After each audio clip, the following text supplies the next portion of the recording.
Salut à tous, ici Rabdel et au vu du plébiscite de la dernière vidéo de commentaires de finale ou de match en général, j'ai décidé de rempiler directement sur une deuxième finale de Grand Prix. Ici on est au Grand Prix Santiago les amis. On va avoir à gauche Eduardo dos Santos contre à droite Rodrigo Soto. Alors a priori un Brésilien contre... j'espère que je dis pas de conneries, mais je crois un Chilien ou un Paraguayen, je ne sais pas. En tout cas, un Américain du Sud, a priori. J'espère ne pas dire trop de bêtises. Ouais, c'est ça. Soto Rodrigo, CHL en bas. C'est bien le Chili.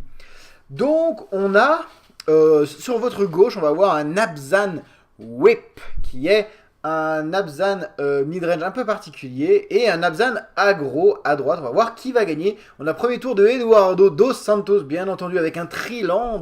Donc Eduardo doit être assez content de ce tour 1. En face, on a un tour 1 Scryland Temple of Malady, donc temple noir-vert de la part de Rodrigo. Deuxième tour pleine et on a directement un Satyr Wayfinder, un guide-voie Satyr qui va lui permettre de potentiellement choper un terrain et en effet il trouve une forêt au prix, on a vu notamment d'un rhinocéros de siège qui va atteindre le cimetière, sauf que c'est un peu le concept d'Abzan Whip, c'est pour ça qu'il joue les Satyrs guide-voie. Hein, pour mettre des cartes de créatures dans son cimetière, mettre un fouet d'Erebos et invoquer ces créatures depuis le cimetière. Donc voilà, ça risque d'être intéressant. Deuxième tour, Triland pour Rodrigo Soto, puis Saisie des pensées. Très bonne carte dans le format, vu qu'il joue noir. Il va payer 2 points de vie et enlever une carte de son adversaire qui coûte 3 ou moins, si je ne dis pas de bêtises, sur la saisie des pensées. Il y a, donc là, Rodrigo regarde Communion avec les dieux, qui permet encore plus de remplir le cimetière de son adversaire. Il y a, c'est ça qui va aller dans le cimetière, histoire d'éviter l'hémorragie. On a vu notamment une reine des frelons, une âme de Teros, intéressant dans cette decklist. Et on a une lumière de bannissement en troisième carte, avec 2 terrains, dont une caverne de Coelho. Painland, blanc-noir. Donc là, on voit toute la main d'Eduardo, qui ne fait pas excessivement peur hein, pour l'instant, qui va arriver très très tard. Hein. La reine des frelons coûte 7, et puis elle est surtout faite pour être invoquée depuis le cimetière. L'âme de Teros également va arriver tard. On a un troisième lampe, l'attaque du guide-voie satien de la part d'Eduardo, il passe son tour. Et donc on est sur le troisième tour de Soto qui repose un bilan pendant que la vidéo a sûrement un peu bugué. Donc là on a une pause dans la vidéo, j'espère que ça n'est pas très long. Ouais, on a a priori un bug dans la vidéo. On va passer à la suite. On va faire un petit point vu que je pense un tour est passé. Donc je pense avec ces 2 manas, il a mis un héritier des terres sauvages. En face, Eduardo a posé ses cavernes de Coelho. On est de retour autour de Soto qui a attaqué avec son héritier des terres sauvages et a peut-être posé d'ailleurs Anafenza avant pour mettre un dégât supplémentaire. On a une lumière de bannissement qu'on a vu tout à l'heure qui va intercepter Anafenza directement. Anafenza qui est très bien hein, dans une optique aggro. Le Satyr Wayfinder va faire son point de dégâts. Anafenza 4-4 pour 3, de très bons avantages dans un deck aggro. Donc pourquoi s'en priver? On a une lande venteuse qui ne va pas être craquée pour l'instant par Soto. Il n'a pas besoin de son 5e mana on dirait. Si. Ah si, ça va être craqué directement. On va aller chercher un terrain de base pour le joueur chilien Abzan Agro. Abzan Agro avec son 5e mana. S'il a vraiment envie de son 5e mana, qu'est-ce qu'il peut bien nous sortir comme monstre? Je me demande ce qu'il va sortir. Peut-être un Rock Compagnon vu qu'il va chercher son 2e blanc ici. On dirait que c'est 3 Temple of Malady, à moins que je vois mal. J'ai l'impression qu'il y a beaucoup de vert et de noir dans sa base de mana. On va avoir 2 mana de prix et un Fleeceman Lion. Un lion à crinière bouclée. Une très bonne carte en aggro, une 3-3 pour 2. On va avoir un charme d'Abzan pour booster l'héritier des terres sauvages. Ça, c'est intéressant. Pourquoi a-t-il fait ça? Waouh! Pourquoi a-t-il fait ça? Il veut vraiment jouer aggro, là c'est vraiment de l'optique aggro pure. Il n'a pas gardé pour prendre plus de cartes. Intéressant là ce craquage, pour moi un peu hâtif, d'Abzan Charm. Il a peut-être envie d'optimiser son mana, il avait de quoi lancer son sort, il veut être aggro donc il a envie de jouer ses sorts. Pourquoi pas? J'ai envie de dire. Après, il aurait dû le faire pré-main phase, s'il avait vraiment envie de le faire. Tout simplement pour avoir la férocité. À moins que ça soit autre créature sur l'héritier des terres sauvages. Je ne me rappelle pas de cette subtilité. Je pense qu'il aurait dû le faire main phase, il aurait collé un point de dégâts en plus. En tout cas, on est de retour du côté d'Eduardo qui va devoir mettre un peu de pression. On a une lumière de bannissement sur le lion et un elfe mystique. Plus lande venteuse. Donc là, Rodrigo sait exactement à quoi s'en tenir. Il y a une reine des frelons qui va arriver au prochain tour. Clairement. Pendant que l'héritier a été bloqué par le guide voix s'attire cette fois. Le Fetchland va aller intercepter dans le deck, je dirais une ouais, non, une forêt. Forêt, il a besoin de ses 3 mana verts pour sa reine des frelons. Et ça va être le slam de board, on dirait. Hein. Moi, je serais lui, je n'hésiterais pas une seconde à mettre cette reine des frelons, à moins qu'il ait mieux à jouer. Donc on va voir. C'est la première partie de ce Best of 3. Que va faire? Est-ce qu'il y a une réponse? Elle viendra un peu tard, hein, mais... parce que là, c'est soit âme de Terros de toute façon, soit c'est Reine des Frelons.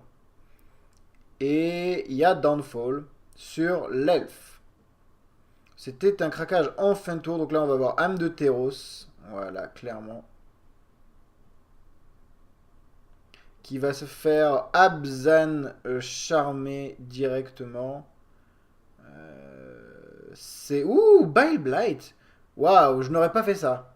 J'aurais pas utilisé Bile Blight, sachant qu'il va y avoir une reine des frelons au tour prochain. Je trouve que c'est plutôt mal joué. Là, j'aurais limite mis l'Abzan Charm. Mais je ne suis pas professionnel. Là, la reine des frelons va arriver. Et elle va mettre ses 4 tokens potes. Hein. Ça va être difficile, à mon avis. J'aurais vraiment gardé Bile Blight et j'aurais joué Absent Charm main phase, histoire de pouvoir mettre 4. Ah, un Sorine. Un Sorine. Est-ce que ça change quelque chose? Est-ce que ça change quelque chose? Sachant qu'il a très bien pu piocher son Sorine. Je trouve que Rodrigo a mal joué toujours. Il aurait dû garder Fléau Biliaire pour tuer instantanément les 4 tokens de la Reine des Frelons et pouvoir attaquer. Ensuite, là, il aurait été très bien sur le board. Il aurait fait Absent Charm sur Anafenza, il aurait fait passer 4 sans obliger à bloquer, et ensuite, il aurait tué les tokens de la Reine des Frelons. Il savait qu'il y avait une Reine des Frelons, il a fait une saisie dépensée dès le tour 2, ou 1, 2, je pense, oui, 2, et il a vu la Reine des Frelons, donc je suis quand même... dubitatif sur le choix qu'a fait Rodrigo. Je dirais même qu'il a fait un misplay ici, clairement pour moi. que vont faire les joueurs. Donc là, ça devient tendu. Hein. Rodrigo qui a tout de même quasiment létal sur le board, plus un Sorin. Il va falloir attaquer ce Sorin, histoire de l'empêcher de nuire. Il y a une deuxième âme de Teros et un terrain. Intéressant, pourquoi Eduardo n'a pas gardé son terrain pour bluffer une carte. Très très bizarre. Rodrigo qui craque son Sorin pour mettre une deuxième créature avec le vol. Ça, c'est intéressant. Pourquoi fait-il ça? Ouais, en même temps, c'est assez logique en fait. Parce que là, Rodrigo pourrait mourir instantanément. Il y a une cloque très courte sur le vol en fait. Eduardo a 6 dégâts qui peuvent passer avec le vol. Avec un bon bloc, au final, ça sera 3 par tour. Sachant qu'il y a en plus, il y a l'âme de Teros en plus. Donc ça devient vraiment très tendu là. Si Eduardo détape, ça va être vraiment très très difficile. On va avoir voilà, l'Abzan Charm, donc il va exiler directement l'âme de Teros numéro 2, sachant que l'âme de Teros numéro 1 est dans le cimetière, donc la capacité va pouvoir se déclencher. Je ne m'étonnerai pas de voir un déclenchement instantané de l'âme de Teros dans le cimetière. On va avoir un bloc ici, 1, 2, 3, 4, 5, 6, exil de l'âme de Teros, c'est exactement ça. Et donc 12 points de dégâts vont être infligés par les fly, hein. C'est parce que exiler l'âme de Teros, ça revient à mettre +2/+2 sur toutes ces bêtes, voilà, comme on peut le voir à l'écran, et First Strike et Lien de vie. Donc Eduardo qui vient de gagner 16 points de vie, et donc Rodrigo qui abandonne la première partie ici. Je suis encore une fois convaincu du misplay de Rodrigo. On va juste repasser sur cette partie. Voilà, cette partie exactement de la game. Voilà, à ce moment-là, on a âme de Teros à gauche, Eduardo qui est full tap. À droite, on a Rodrigo avec Héritier des Terres Sauvages. Et dans la main, il a un Abzan Charm. Il a un fléau biliaire. Et il sait très bien que dans la main de son adversaire, il y a un frelon. Voilà, une reine des frelons. Et donc là, le choix qu'a fait Rodrigo, c'est d'attaquer directement. L'âme de Teros bloque et on a là le fléau biliaire qui se met en place. Pour moi, c'est une erreur. Il aurait dû Abzan Charm main phase. Abzan Charm pour détruire l'âme de Teros. Attaquer avec son héritier des terres sauvages pour mettre 5 points de dégâts. 2 de base, 2 avec le +2/+2 et 1 avec la férocité qui se déclenche. Et garder son fléau biliaire pour le tour d'après. Puisqu'on va voir normalement... Alors là, on a une Anafenza sur le champ de bataille. Parce qu'il a voulu jouer son Anafenza. C'est ça. C'est ça qui va le perdre. Là, on va avoir le top deck de terrain, les 7 manas engagés et la Reine des Frelons. Voilà, Reine des Frelons qui touche le champ de bataille et qui va mettre donc les 4 tokens. Et là,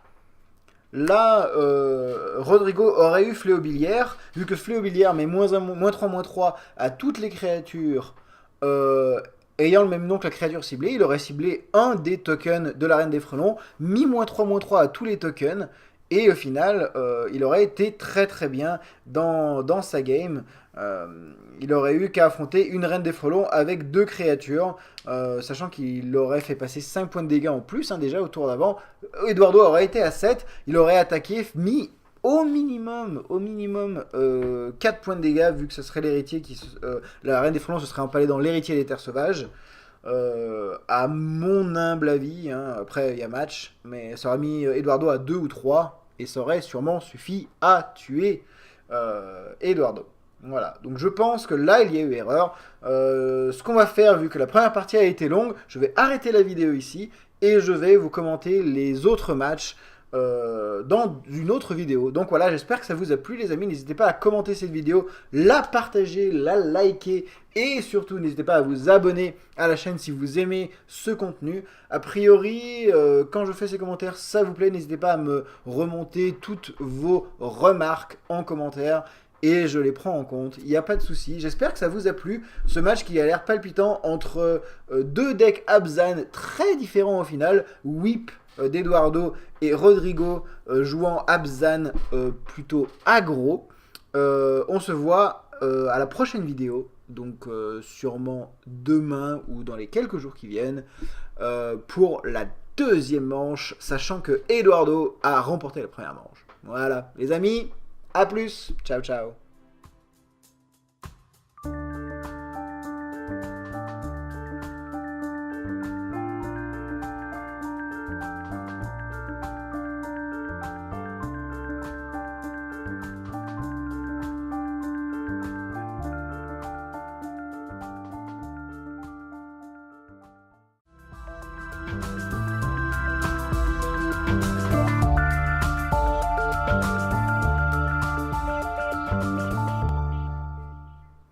Et salut à tous, ici Rabdel, et au vu du plébiscite de la dernière vidéo de commentaires de finale ou de match en général, j'ai décidé de rempiler directement sur une deuxième finale de Grand Prix. Ici on est au Grand Prix Santiago les amis. On va avoir à gauche Eduardo dos Santos contre à droite Rodrigo Soto. Alors a priori un Brésilien contre... j'espère que je dis pas de conneries, mais je crois un Chilien ou un Paraguayen, je ne sais pas. En tout cas, un Américain du Sud, a priori. J'espère ne pas dire trop de bêtises. Ouais, c'est ça. Soto Rodrigo, CHL en bas. C'est bien le Chili. Donc, on a, sur votre gauche, on va voir un Abzan Whip, qui est un Abzan midrange un peu particulier et un Abzan aggro à droite. On va voir qui va gagner. On a premier tour de Eduardo dos Santos, bien entendu, avec un Triland. Donc Eduardo doit être assez content de ce tour 1. En face, on a un tour 1 Scryland Temple of Malady, donc temple noir-vert de la part de Rodrigo. Deuxième tour pleine, et on a directement un Satyr Wayfinder, un guide-voie Satyr qui va lui permettre de potentiellement choper un terrain, et en effet il trouve une forêt au prix, on a vu notamment d'un rhinocéros de siège qui va atteindre le cimetière, sauf que c'est un peu le concept d'Abzan Whip, c'est pour ça qu'il joue les Satyrs guide-voie. Hein, pour mettre des cartes de créatures dans son cimetière, mettre un fouet d'Erebos et invoquer ces créatures depuis le cimetière. Donc voilà, ça risque d'être intéressant. Deuxième tour, Triland pour Rodrigo Soto, puis Saisie des Pensées. Très bonne carte dans le format, vu qu'il joue noir. Il va payer 2 points de vie et enlever une carte de son adversaire qui coûte 3 ou moins, si je ne dis pas de bêtises, sur la saisie des pensées. Il y a, donc là, Rodrigo regarde Communion avec les dieux, qui permet encore plus de remplir le cimetière de son adversaire. Il y a c'est ça qui va aller dans le cimetière, histoire d'éviter l'hémorragie. On a vu notamment une reine des frelons, une âme de Teros, intéressant dans cette decklist, et on a une lumière de bannissement en troisième carte, avec 2 terrains, dont une caverne de Coelho, Painland, blanc-noir. Donc là on voit toute la main d'Eduardo, qui ne fait pas excessivement peur hein, pour l'instant, qui va arriver très très tard. Hein, là.